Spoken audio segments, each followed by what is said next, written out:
So when I went to college here in Iowa, I feel like I was penalized in class for having conservative and Christian beliefs or any opinions that disagreed with those of the professors. So how can you balance college professors' rights to have free speech while also stopping the spread of misinformation and indoctrination of college campuses? It's a great question. So I think it's actually by preserving free speech. Because part of what you're describing is an assault on free speech. Right? You have certain views you're discriminated against. The definition of an assault on free speech is viewpoint discrimination. It's exactly what's happening in this country. So much of what you see there is actually a civil rights violation under the law. And it's just like you can't fire somebody or penalize somebody for being black or gay or Muslim or Hindu or Jewish or whatever. You shouldn't be able to do so for somebody for being a Christian or for being white or for having a conservative political point of view either. A lot of those are civil rights violations today. So I've written about this in my first book, Woke In.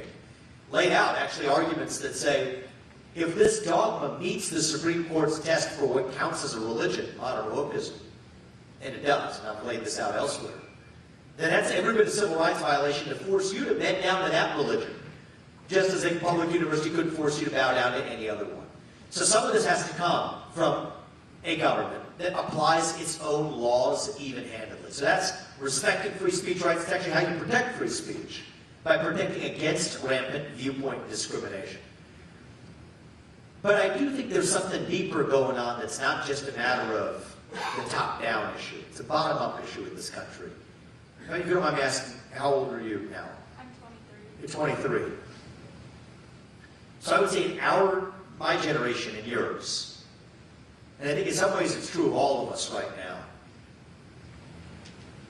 we're lost, actually. We're hungry for a cause. We're all starved right now for purpose and meaning and identity. At a time in our history when the things that used to fill that void, faith in God, patriotism, hard work, family, these things have disappeared.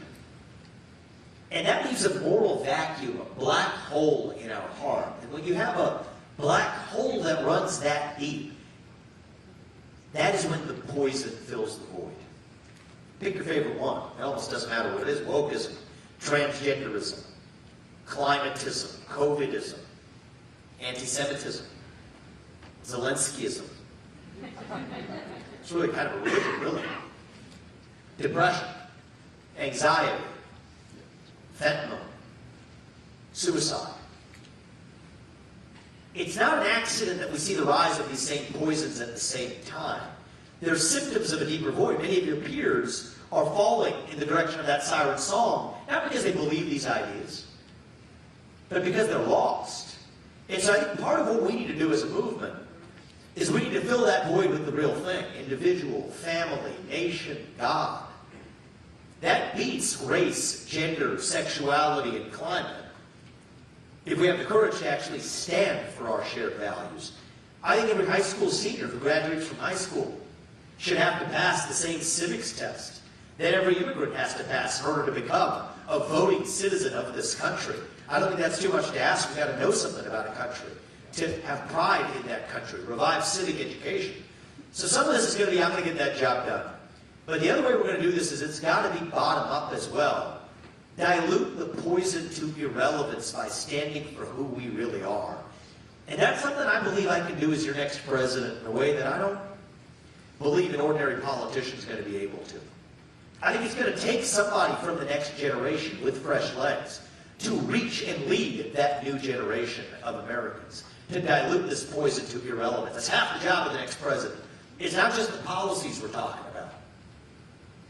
The other half of the job is to revive our national character, to answer who we are. And I think that too is how I'm going to be able to take our America First agenda to the next level. That's why I'm in this race, even though Donald Trump, who I respect immensely, he's in this race too, but I want to do things differently. We're not going to win just by playing whack-a-mole. We're going to win this war, and it is a war, by diluting the poison on the other side to irrelevance, reviving our national identity. That's how we're going to win. To put America first, we have to rediscover what America is. That's how we're going to win this war. And I think that swearing an oath to the Constitution and keeping it, that's where it begins. The Constitution says you can't establish a state religion. Well, you know what? Climatism or COVIDism or wokeism or the modern capitalist secularism, that has become a new state religion. It takes a president who can swear an oath to that Constitution and keep it to actually do it. So hopefully that gives you a sense, bottom up and top down, how I'll lead this country to address that problem so the next generation doesn't have to necessarily face what you did. Thank you for sharing that. I appreciate it. One last question.